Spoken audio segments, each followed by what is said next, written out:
Greetings, Bloomfield Township. I'm Mike McCready, your Township Supervisor. January kicked off a busy 2026 for our community.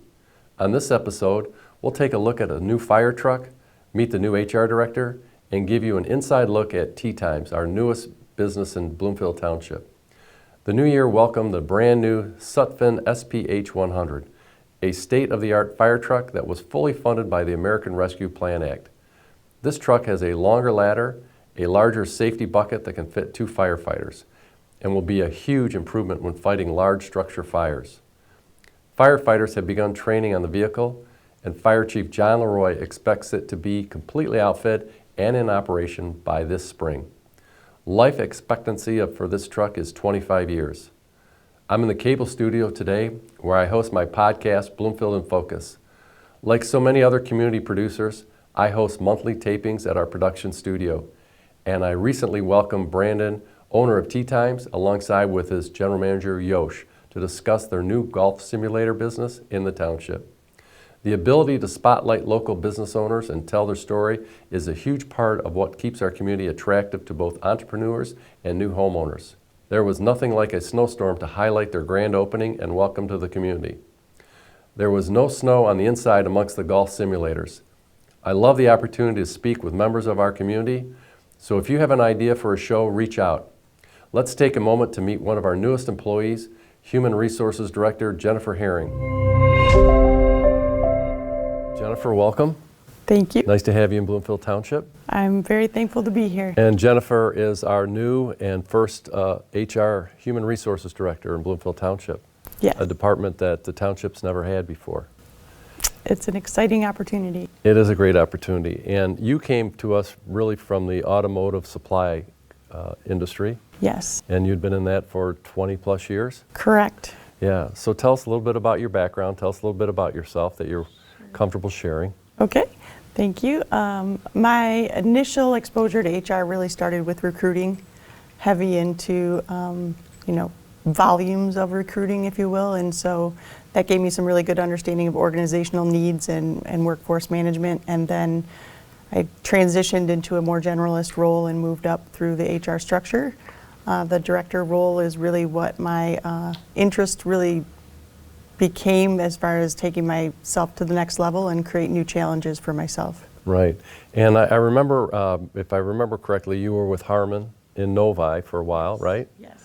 And Harmon, I'm familiar with the people at Harmon, nice company. And then after Harmon, you went to another company, Dakota, I think it, right? Dakota Integrated Systems. And then you covered like the Midwest area for them because they had multiple plants all over. Yeah, we had about 7 plants in North America and then actively launching quite a few each year. So I did support all the greenfield launches. Great. And so this was really your first entree into public service. Yes. Right? I've had many things to get more clarity on and understand over the last few months. Well, it's probably a little different, but in the sense that we're 100% unionized here, and I'm sure in the auto industry, except for the executive level, they're 100% unionized, aren't they? Yes, for the most part, we were all UAW. And so when you started with us, I think it was September 15th? Yes, and correct. So here we are, 4 months later? Mm-hmm. And you've had a chance to pretty much meet now all the department heads, all the labor union leaders, many of the staff, mm-hmm. right? And you were able to help support Michael Shostak, who led us in our labor negotiations, and kind of sit and meet everybody and kind of get a glimpse at some of the compensation, benefit package, but the different departments really. Right. The unique needs and requests from each department, and then really understanding what it is that motivates them for retention was what was my most interesting pieces that I wanted to get more understanding to support them, so we focus on that long-term commitment and collaboration. Right, because that retention was a big part that we talked about.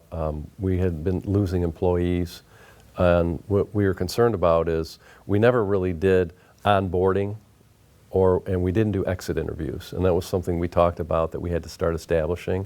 Yes. And this gives you a good entree now, because I think since you've been with us, we've only had maybe 1 person leave that I can think of, or 2. No, excuse me. We've had a few retirements because we keep getting retirements. And so you've been able to interview, I think, 2 or 3 people, exit interviews, which is good, so we have an understanding of their thoughts and where they're coming from, maybe some things that we do good and some things we don't do as well as some other areas, right? Yes, the exit interview I really tried to utilize as a tool to understand what is required to replace the person, what are some of the things we don't realize that the job description really includes, and how to update that correctly, and then what could we do to make us more attractive, what suggestions for improvement do they have before moving on, is there anything that we don't recognize today that we would start to pull together as a pattern for exits, and keeping that data collected. Yeah, and then we also talked about onboarding. When someone starts, I don't think we've ever really had a pamphlet or booklet, to follow. How do people get comfortable in their position? What's expected of them? And you're starting to work on that as well. Right, we want to create, a 30, 60, 90-day check-in, better feedback, more timely, to make sure that the process is meeting their needs, figure out what we take in as feedback and what adjustments we need to make, and then consistency really needs to happen is the goal. Right, and then the other area we talked about is performance reviews, and that's something you're going to continue to start to work on and understand with the department heads. Yeah, we're going to explore technology, what's available to complete the performance process, potentially defining what it is to meet expectations or exceeding expectations, get some measurement behind those, some metrics, and then rolling it out to the leadership team, but also making them comfortable in the conversations that have to follow with that. And then you've also taken up shop in some of the different departments, right? So yes. This week, because your offices are moving, but you get to work down in DPW for a little while, I am. which is one of our larger departments. It is. And so you just moved in, and so you're going to get to know everybody down there, I think, real well this next week. Yeah, they're already giving me a very nice welcome. They have? Yes. Oh, good. The engineers want to put me on some of their projects. Is that right? Oh, that's wonderful to hear. Well, because sometimes people will create a barrier because they're not sure, but I've noticed our largest departments, police, fire, DPW, have all seemed to welcome you in and working with you on a daily basis, which is great. That's a great start. It has been an extremely warm welcome, and the teams seem very open to partnering and making sure we take full advantage of our opportunities to improve. Yeah, and our other departments are working with you, but those three are really our largest departments by amount of employees that they have and challenges. Working different shifts, because that's one thing you had to learn too. How do our shifts work? Police 12-hour shifts, fires 24-hour shifts, then our standard 10 and a half hour workday here at the township, right? It does create some challenges for just the balance and understanding how to support them the best way, and then at the same time starting to build trust. Right. That was one of the other things I really wanted to focus on. Which is big.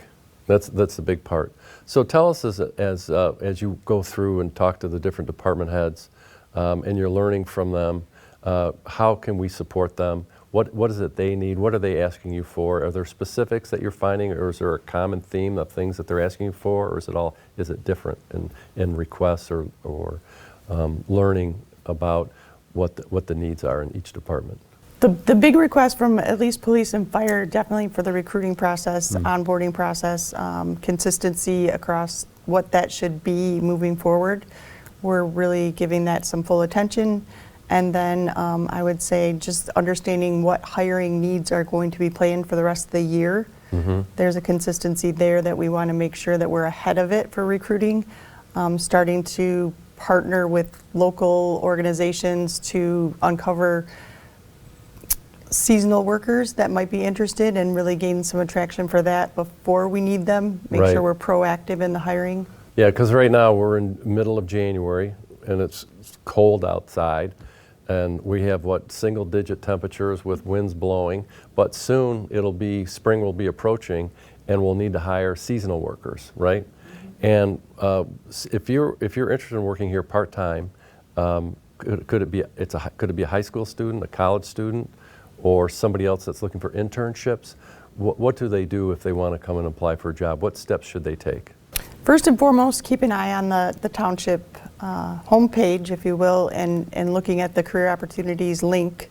We keep that up to date, and we keep that promoting hot jobs. And then within our newsletter, we promote that to the community and try to keep everyone aware of what it is that we know we want to create as a hiring opportunity, and we also have some QR codes out there that they can see throughout some of the announcements to link right to the page. Okay. Reaching out to some of the high schools and some of the even temp agencies to start filling in some of the flow of candidates and get that started right away. So we're looking for high school students, we're looking for college students. Correct.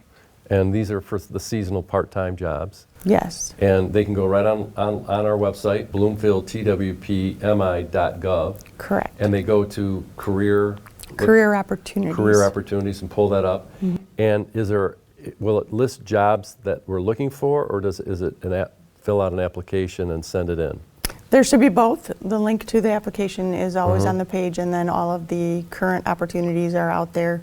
We'll also put some of those seasonal jobs in early. Okay. To get a volume of candidates as best we can. And if you're applying and you're not sure what it is you want to do, is there something that you can go and hit check maybe other and write in maybe what you might be looking for, so then you can see that and say, oh, that might fit for another spot that we didn't see or yeah, list? the goal would be to have someone in maybe a back burner kind of state, and then when the opportunity arises that they are most interested in, we can connect them to that position. Okay.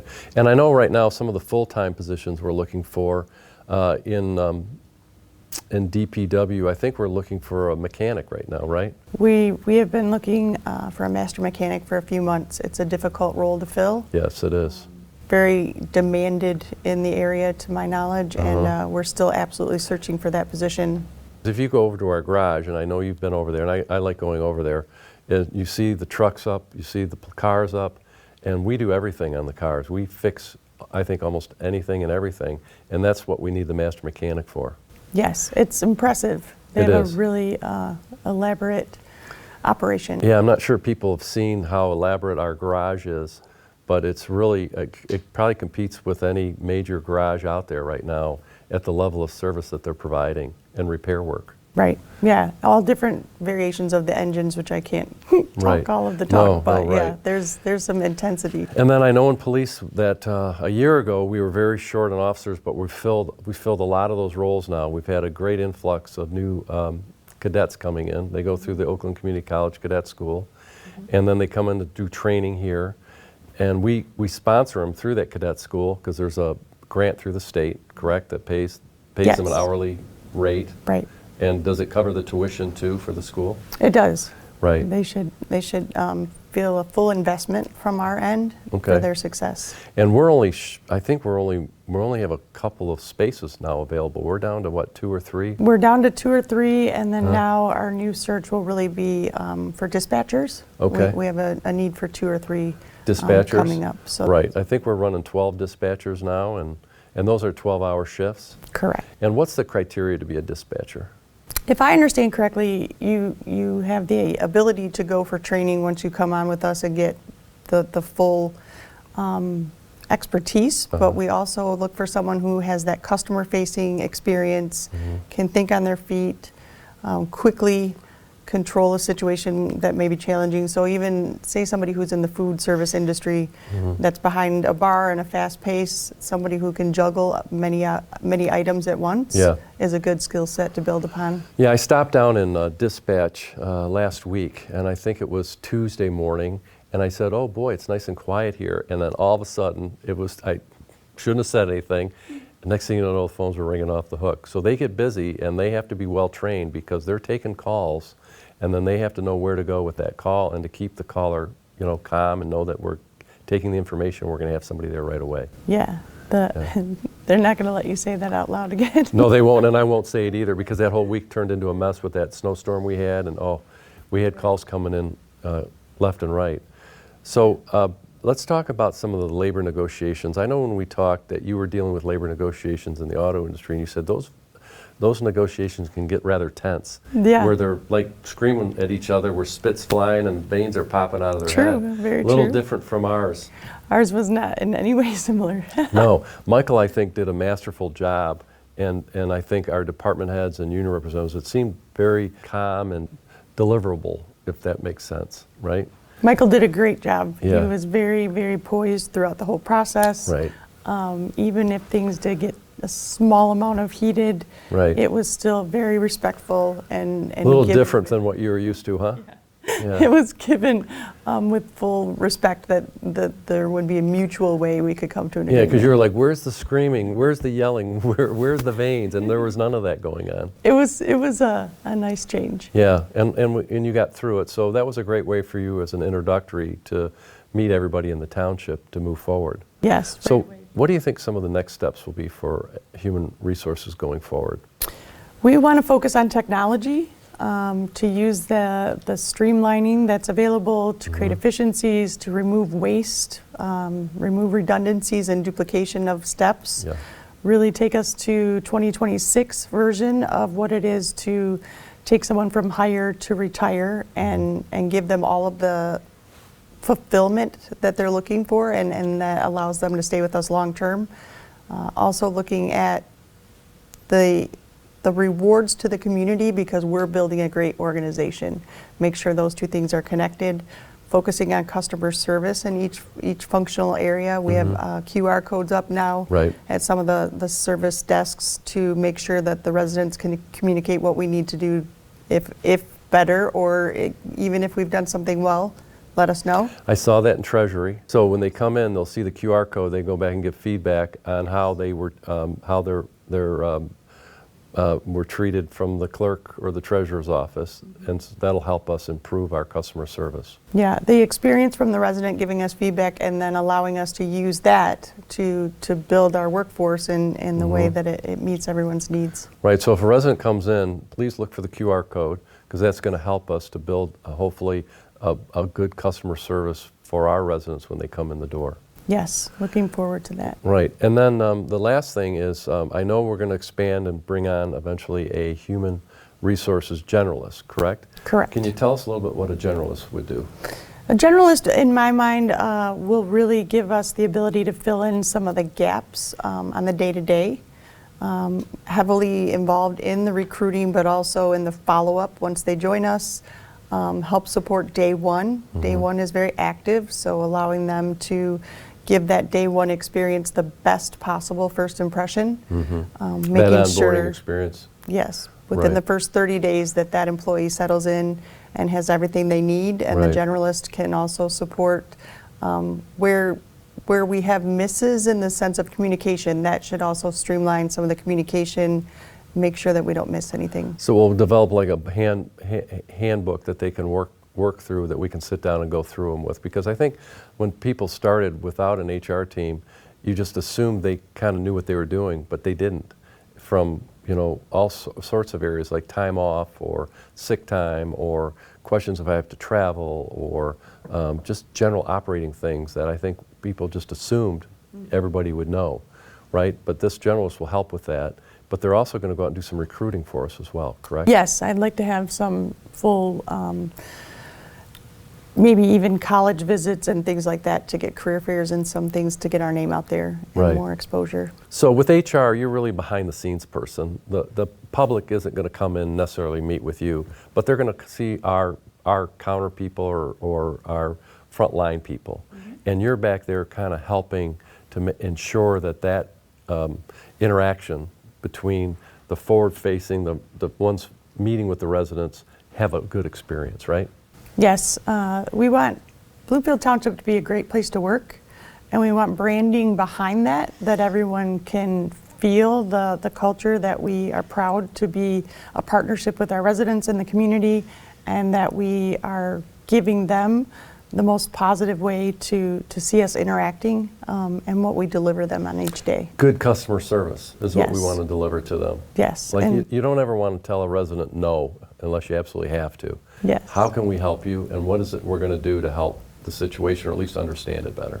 Right, and we have longevity in our workforce that we want to also make sure that when they leave, we keep some of that knowledge, and creating more of a mentor-mentee opportunity in the environment is something also we want to focus on. I like that idea. You've talked about having a mentor and how we're going to institute that, and I think that'll help, like you said, as some of these, because we have a gap in our workforce. We have this gap of about 10, 15 years in some departments, and that's the only way to really fill that is to make sure that there is a mentor program. Right. Succession planning will definitely be an initiative that we look at for the next year or so, and how to build a good pipeline. There's no one threatening your job if they're looking to move up. It's truly the opportunity for you to move up is once you've trained the person who's extremely skilled behind you. Great. Well, thank you, Jennifer, and thank you for being with us today. I appreciate you taking the time and introducing you to the public, and we'll look forward to having you on the show again. Thank you so much. This wraps up another Supervisor Summary and another month in Bloomfield Township. We'll see you at the end of February. Thank you.